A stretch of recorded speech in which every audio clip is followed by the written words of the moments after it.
Bienvenue sur ma chaîne YouTube. L'objectif aujourd'hui sera de vous montrer le filtre peinture à l'huile. Donc je fais une série de tests. Vous allez voir, d'enchaînement de filtres et d'outils.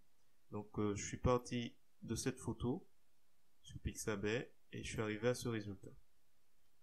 Donc si vous trouvez le résultat réussi, je vous remercie de me mettre un pouce vers le haut et de me laisser un commentaire.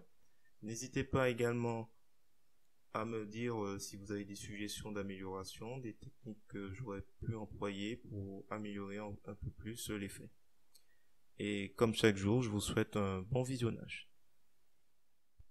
Alors c'est parti, nous voici dans l'éditeur d'image GIMP. Nous allons aller tout de suite sur pixabay.com. J'ai sélectionné cette photo, donc je vous mets le lien dans la description. Vous n'oubliez pas de cliquer sur j'aime. On va faire ensuite un clic sur la photo et dans le menu contextuel qui va apparaître, on va copier l'image. Ensuite, on revient dans l'éditeur d'image GIMP, on fait édition dans le menu, coller comme, nouvelle image. Une fois que c'est fait, nous allons aller dans le menu filtre et on va descendre dans artistique pour aller tester peinture à l'huile. Donc simule la peinture à l'huile. Donc là, nous avons les paramètres par défaut qui s'appliquent. Vous jouez avec plus ou moins les rayons, le rayon de masque pour augmenter l'intensité de l'effet. Alors vous pouvez simplement en posant votre curseur sans appuyer avoir les différents paramètres qui vous sont proposés. Donc comme ça vous avez une petite idée de ce que ça va faire. Après rien ne vous empêche de tester pour voir comment l'effet s'applique. On va valider. Ensuite on va revenir dans filtre, on va revenir dans artistique et on va aller sur tisser. Donc comme c'est marqué, ajoute une texture de style tissu. On va laisser les paramètres par défaut. Rien ne vous empêche là aussi de jouer avec les paramètres, mais normalement les valeurs par défaut donnent cet effet un peu plus peinture. Donc là c'est bon. Ce qu'on va faire après, on va aller dans filtre, on va jouer avec décoration et on va ajouter un biseau. Donc là à la limite on va le mettre à, on va essayer à 24. Et on va, donc normalement les paramètres par défaut, peut-être que vous avez travaillé sur une copie. Vous décochez ou comme vous souhaitez. Moi je vais mettre directement dessus, donc je valide. Et normalement, je reviens dans filtre, je fais répéter, il y a un petit effet qui se fait sur la bordure. C'est léger. Je vais en faire plusieurs fois. C'est vraiment très très léger.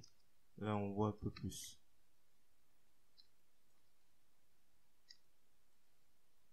Alors, autre chose, on va aller après dans filtre. Je vais aller dans amélioration et renforcer la netteté. Je vais me rapprocher. Hop. Alors, je retire l'aperçu de renforcer la netteté. Donc avant, après. Ensuite, on va jouer avec quantité pour éventuellement renforcer, comme ils mettent, le facteur d'échelle pour le masque de contraste. Voilà. On va valider. Ensuite, on peut aussi aller dans filtre, autant pour moi, couleur, teinte et saturation, pour jouer un peu avec la saturation. Donc, on va augmenter la saturation, on va augmenter éventuellement la luminosité, ou la baisser, bon, peu importe, selon les goûts. Et voilà, je vais m'arrêter là, je pense que c'est bon. Valider. Alors, je vais prendre l'outil zoom, je vais zoomer. Voilà. Je vais vous mettre la photo avant. Donc je vais dans édition, coller, nouveau calque. Donc ça c'est la photo avant et ça c'est la photo au final. Donc une peinture à l'huile. Donc si vous trouvez le résultat réussi ou si vous avez des suggestions d'amélioration, n'hésitez pas à me mettre dans les commentaires. Donc avant, après. Et comme chaque jour, je vous présenterai donc des astuces dans GIMP. Et sur ce, je vous dis à bientôt pour d'autres projets.